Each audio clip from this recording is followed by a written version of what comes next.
This will unlock the New York Rangers, as one thing in particular heading into next season will get the Rangers back into playoff contention and might actually make Chris Drury look like a mastermind. We're going to break down exactly what that is in this video, along with much more updates from the New York Rangers over the last couple of days in this episode of Rangers Digest. But before we do that, a quick reminder to hit that subscribe button. About 77% of you who watch these videos are not subscribed to the channel. So if you want to stay up to date with everything that's happening with the Blue Shirts, go down below, hit that free subscribe button, and you get to stay up to date, like I said, with everything New York Rangers. This is the place to be for all the daily New York Rangers coverage. But let's dive right into it. There is one thing that I think will unlock the New York Rangers heading into next season and will actually catapult them back into playoff contention. I'm saying it here. It is July 9th, 2025. I do believe this will be a Darius guarantee that the New York Rangers will make the 2026 postseason. They will be back in playoff contention. And there's, again, one thing in particular that's going to set them apart, and that is the pairing of Gavrikov and Adam Fox. And I'm here today to put some respect back on Adam Fox's name in particular, but I do want to spend some time talking about Vladislav Gavrikov, and I'll make this bigger for you guys to see. As you can see here, you know, expected goals above replacement last year around the league. If you look, I mean, Gavrikov and Adam Fox might be the best pair in hockey on day one. Of course, everything has to go right for this to go right. They have to play well together. If they end up having to split up this pairing, it's not going to look good. But Gavrikov wanted to come here. He took a little bit less by all accounts to come here, and I feel like it's going to work out. And just to speak on Gavrikov for a second, this is a big defenseman who's maybe not known for his physicality, which could be an issue for the New York Rangers. But you have a couple other guys who are known for their physicality on this defense core who could be making some appearances, like a Matthew Robertson, let's say, and a couple other guys as well. I think that, you know, Schneider's actually very sneaky, physical. So I think that could be a good thing. But anyway, he's a big body, not necessarily known for his physicality, but he has an active stick, one of the best defensive sticks in the entire league. He has a lot of length to his game. So I'm very excited to see him play alongside Adam Fox. And Adam Fox is actually not that bad defensively. We're going to get into that later in the video. Again, I'm here to put some respect back on Adam Fox's name, but you can see there with the advanced analytics, they are going to be very good in terms of how they stack up against the competition in the league. And if you take a look here from NYR Louie, and he was doing some deep dive onto some stats, and there's a lot of stats flying around. If you go to Money Puck as well, you can check out some of these and deep dive in different categories and how they might look together. I was doing a little bit of that as well. Have some more coming up later in the video. But in the last 20 games in the 2024-25 season, Vlad Gavrikov's on-ice goal percentage was 89.5%. And for those of you who don't, which is an absurd number, by the way, if you know what that means, just absurd. For the last 20 games, that's a large sample size of a season.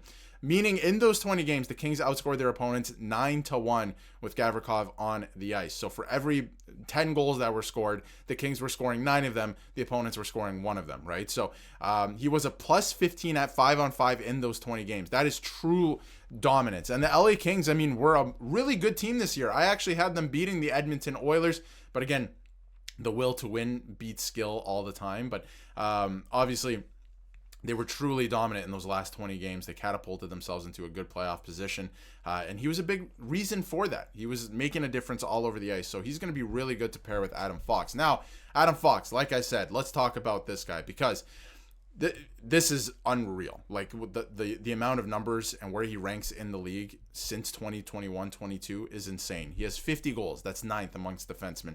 He's top 10 in scoring, even though he had that injury, right?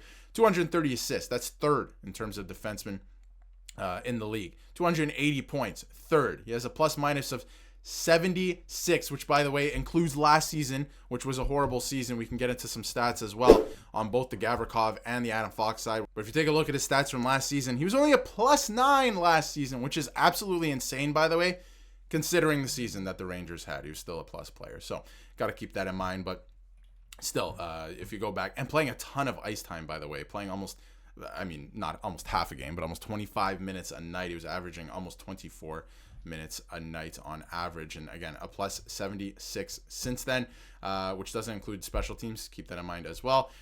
He had the most takeaways amongst defensemen in the league in the league, the most takeaways.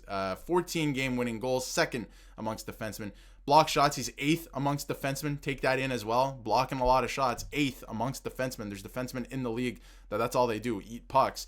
And he's 8th in the league.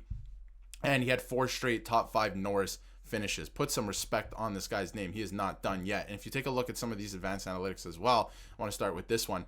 Look at the difference he makes for the New York Rangers. The Rangers are a better team when he is on the ice. He makes such a difference, more than any other player in the league. There's so much talk about Quinn Hughes, even Dahlin for what he's done for the Buffalo Sabres, and the Sabres were actually a very good, a sneaky good offensive team last year, which I actually did not expect, but when you look back at the stats from last year, it kind of surprised me. But he makes more of an impact, more than anybody else for his team amongst defensemen. Look at this. Look at the gap. It's absurd. Absolutely absurd. And even defensively, above a guy like Jacob Slavin. It's absurd. It's like he's putting up crazy numbers. If you take a look at this, off-ice expected goals, look where Adam Fox ranks. When he is off the ice, look at what the team does when he is off the ice. Look at the players that he's with. They're all from the Chicago Blackhawks, who are a terrible defensive team, and the San Jose Sharks, who are a terrible defensive team, right? So look what Adam Fox does, the difference he makes when he's on the ice. This guy is not washed. Is he the same player that he was at the start of his career? I mean, we can argue that. We can definitely argue that. But to say he's washed, he's still a difference maker. And keep in mind, all these stats, that I just brought up, like this list, yes, it's since 21-22, but a lot of them that I was just bringing up, these are all from last season in a down season for the New York Rangers. So I feel like that is probably one of the best first pairings, defensive pairings, in the entire National Hockey League. And now you're playing those guys in front of a second pairing that will, don't mind this is from Puckpedia, we'll have Braden Schneider on the left on the second pairing, I do believe at least, with Borgen. That's going to be a great defensive pairing. And then maybe you have Vakanainen, maybe Soucy. I don't know what Chris Drury's fascination with Carson Soucy is, but maybe one of those two with Scott Morrow. This is a great defensive core in front of one of the best goaltenders. I've been saying it, the best goaltender in the entire National Hockey League, who is going to find his game again next year. And I would argue never even lost his game, because it was the defense that was horrible in front of him, and he was having to overcompensate for so much last season, and that's why he was giving up a lot of weird goals, because he wasn't playing his game. So now you have this defense kind of built up in front of Shesterkin, I think, and you have this new mindset heading into the season. The team looks a little bit different. I'm excited, and I thought this was funny too from Mike Bartner. Adam Fox should collect 30% of Keandre Miller and Ryan Lindgren's new deals because of the advanced numbers, and not even the advanced numbers, but just the regular stats that he put up with those guys, playing with those guys. Now that he has, his yin and yang partner with Gavrikov, I am so excited to see what Adam Fox is going to be able to do next season. But let me know in the comments how you feel about this defense pairing heading into next season, because let me tell you, I'm feeling very good. There's a lot of money locked up on it, a little bit less than I thought for Gavrikov. I thought it was going to come in at 8, so you saved about $1 million there. And you have him for the next 7 years, of course, which we've talked about a lot on the channel. The term kind of stinks, but the money is not bad for what he's going to bring to the team. And he's going to unlock Adam Fox, and it's going to unlock the Rangers. It's going to unlock Igor Shesterkin. I am so excited for the new season to roll around. But let me know how you feel in the comments, because there's a lot going on right now. We're going to keep you covered. We're going to have a live stream later this evening as well, so join the conversation there. The conversation also continues on X, so follow us on X. The link to that will be in the description. But let us know how you feel in the comments, and if you haven't yet, hit that subscribe button so you can stay up to date with everything New York Rangers.